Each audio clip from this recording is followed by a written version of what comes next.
തഞ്ചമൊഞ്ചിൽ ലൂഞ്ചലാട്ടം ജിഞ്ച് ജിൽജിൽ എന്നുള്ളത് ആക്ച്വലി അത് it is taken from മാപ്പിളപ്പാട്ട് ശൈലിയാണ്. തഞ്ചമൊഞ്ചിൽ ലൂഞ്ചലാട്ടം ജിഞ്ച് ജിൽജിൽ, അതാണ് ആ വരി ശരിക്കും. അത് ഞാൻ 2-3 തവണ ആവർത്തിച്ച് ഞാൻ പറഞ്ഞിട്ടുണ്ട്. കാലിക്കറ്റ് 3-1 ലീഡ് വന്നു, പക്ഷെ മലപ്പുറം തിരിച്ചടിക്കുമ്പം ഗാലറി ഇങ്ങനെ ഇളക്കി മറിയാണ്. ഷജർ എന്തൊക്കെ പറഞ്ഞു ഇനി ഒന്ന് കേൾക്കണം. ഞാൻ എന്തൊക്കെയോ പറഞ്ഞു, എന്താ പറയാ, അതൊരു ഒരു മാപ്പിളപ്പാട്ടിന്റെ ഒരു സംഗതിയാണ് കൂടുതലും പ്രയോഗിച്ചതെന്നാണ് എന്റെ ഓർമ്മ. ആ സമയത്ത് ഓർമ്മയിൽ വന്ന അതൊക്കെയാണ്.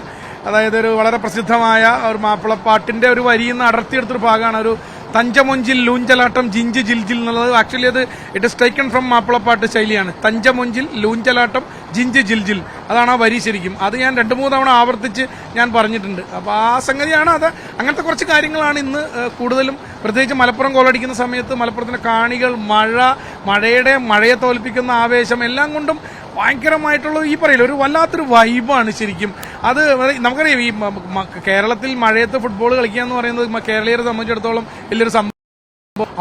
അതിനെയൊക്കെ മറികടക്കുന്നത് ഏറ്റവും നല്ല ഒരു ഫുട്ബോൾ മഴക്കാഴ്ച എന്ന് പറയാം. മഴയെ നമ്മൾ പോസിറ്റീവായിട്ട് മലപ്പുഴ കാണണ്ടേ. അപ്പൊ അതാണ് എന്നെ സംബന്ധിച്ചിടത്തോളം നമ്മൾ ആഘോഷിച്ചു. ഞങ്ങളൊക്കെ കമന്ററി ബോക്സിൽ ഞാനും ബിനീഷും ഒക്കെ ആഘോഷിച്ച് തീർക്കായിരുന്നു മഴയുടെ ഒപ്പം.